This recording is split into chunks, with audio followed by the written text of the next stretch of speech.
नमस्कार दोस्तों, मैं हूं पुलकित मोहन सिंगला। स्वागत है आपका हमारे चैनल में। दोस्तों, आज मैं आपको राहु रवम नरक के विषय में बताऊंगा। गरुड़ पुराण में इसकी भी व्याख्या की गई है कि किस तरीके का नरक है और यहाँ किन लोगों को सज़ा मिलती है, किन आत्माओं को सज़ा मिलती है। दोस्तों, बहुत से ऐसे लोग हैं जो दूसरे की संपत्ति का आनंद उठाते हैं, ज़बरदस्ती दूसरे की संपत्ति को कब्जा करके, दुकान को, मकान को, ज़मीन को, कार्यस्थल को, उनको कब्जा करके उसका आनंद उठाते हैं।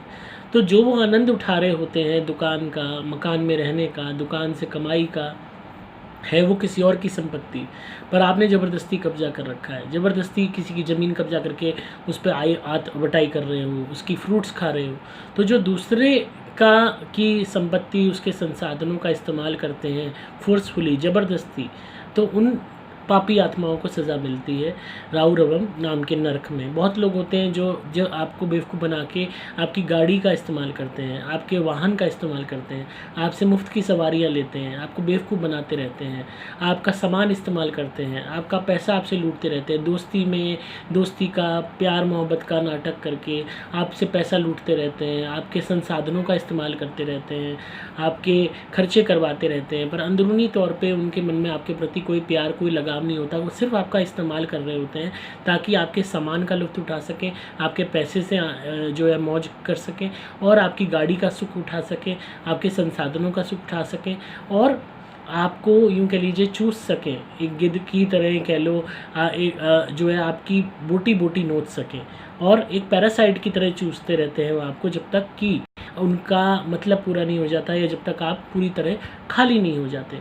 तो इस तरीके की जो गंदी पापी आत्माएं होती हैं, उन्हें राहु रवम नाम के नरक में भेजा जाता है। यहाँ पे इनको सांपों से डसवाया जाता है। रूरू नाम की नागिन का जिक्र इसमें हुआ है नरक में, और वो जब तक डसती रहती है जब तक इंसान मर नहीं जाता। तो हम अगर भौतिक दुनिया में देखें तो ये भौतिक दुनिया में चितार्थ होता दिखता है।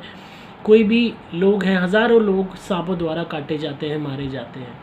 बहुत से ऐसे प्राणी हैं, बहुत से ऐसे जीव जंतु भी हैं जो सांपों द्वारा मारे जाते हैं। सांप अक्सर चूहे का शिकार करता है, छिपकली का शिकार करता है, दूसरे सांप को मार के खाता है। यहाँ तक कि बड़े जो सांप होते हैं, अजगर होते हैं, बड़े बड़े जानवरों तक को खा जाते हैं, और जो है कभी कभी दम घोट के ही मार देते हैं।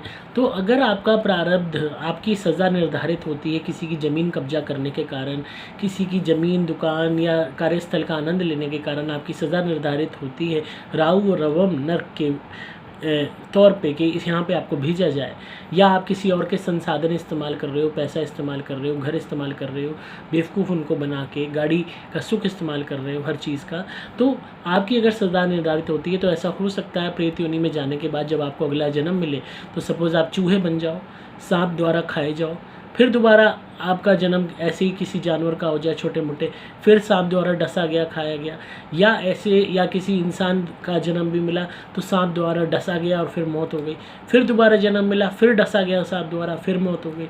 तो ये सिलसिला जब तक चलता रहेगा, जब तक आपको आपके किए का उतना इक्वल दंड नहीं मिल जाता जितना आपने आनंद उठाया है उस दूसरे इंसान की प्रॉपर्टी का, उसके सामान का, उसको बेवकूफ़ बना के। तो ये ईश्वर का न्याय है कहीं ना कहीं आपको भी दंडित करने का, कि अगर आप किसी की मेहनत का फ्रूट खाओगे, उसके संसाधनों का इस्तेमाल करोगे, तो आपके साथ भी ऐसा हो सकता है। हज़ारों लोग सांपों द्वारा डसे जाते हैं, मारे जाते हैं। हज़ारों लाखों जानवर, अनगिनत है, ये चीज़ काउंटिंग नहीं है इसकी, जो सांपों द्वारा डसे जाते हैं, खाए जाते हैं, मारे जाते हैं, फिर पैदा होते हैं, फिर उसी जंगल में पहुंच जाते हैं। वहाँ पे दुनिया भर के सांप होते हैं जो इसी ताक में लगे रहते हैं कि कब वो किसी को खाएं, और पक्षी तक खाए जाते हैं, छोटे मोटे जानवर खाए जाते हैं, बार बार फिर गर्भ जून में जाते हैं, फिर दोबारा जन्म होता है, फिर खाए जाते हैं। आप कहने को साइंस के भक्त बन के कह दो ये तो लाइफ साइकिल है, ये तो फूड चेन है, पर उन्हीं आत्माओं को क्यों ये दर्द भोगना पड़ रहा है कि वो पहले डसे जाएं, उस जहर को सहें, उसकी तड़प सहें, और उसके बाद खाए जाएं, अब फिर दोबारा गर्भ जून में हो जा रहे हैं, फिर वही चीज़ फेस कर रहे हैं। उन्होंने क्या कसूर किया उन आत्मा ने? अगर हम एक बार की भी सोचें, उन आदमियों का क्या कसूर है, औरतों का क्या कसूर है जिनको सांप डसता है? उन्हीं को क्यों डस रहा है? उन्हीं की क्यों मौत हो रही है शरीर में जहर फैलने से? या उन जानवरों की, बेचारों की क्यों मौत हो रही है जो चूहा घूम रहा है? कहने को कह दो उस बेचारे ने किसी को कुछ बिगाड़ा नहीं है, पर उस बेचारे को ही क्यों दर्द सहना पड़ा कि सामने से सांप आया, उसको डस भी लिया, और उसके बाद उसको निकल भी गया, तो उस आत्मा क्यों सह रही है दर्द? कहीं ना कहीं कोई ना कोई उसका प्रारब्ध ऐसा रचा गया कि वो ऐसी दर्दनाक मौत उसको हासिल हुई। तो इसमें कहीं ना कहीं कर्मों का लेखा जोखा हो सकता है उसने पास्ट लाइफ में, अगर वो एक एज अ ह्यूमन बीइंग रही हो वो आत्मा, तो उसने ऐसे कर्म किए हों, किसी की ज़मीन कब्जा के उसका आनंद उठाया हो, किसी के मकान का, घर का ज़बरदस्ती आनंद उठाया हो, सामान का, संसाधनों का, पैसे का लूट के आनंद उठाया हो। तो हमें गरुड़ पुराण की जितनी भी ये यातनाएं हैं चितार्थ होती भौतिक दुनिया में दिखाई देती हैं, तो इस वजह से इनको टोटली मिथ नहीं माना जा सकता। कहीं ना कहीं ये हकीकत है और कहीं ना कहीं ये इस तरीके की सज़ाएं हमारे सामने भौतिक रूप में हमें दिखाई देती हैं और ईश्वर हमें बताने का प्रयास करते हैं। हमारे जो ऋषि मुनि थे उन्होंने अलग अलग ग्रंथों द्वारा, जैसे गरुड़ पुराण अपने आप में एक है, ये बातें काल्पनिक नहीं हो सकती, ये बताई गई हैं इसीलिए ताकि इंसान सजग हो जाए, बुरे कर्म करने से भयभीत हो जाए।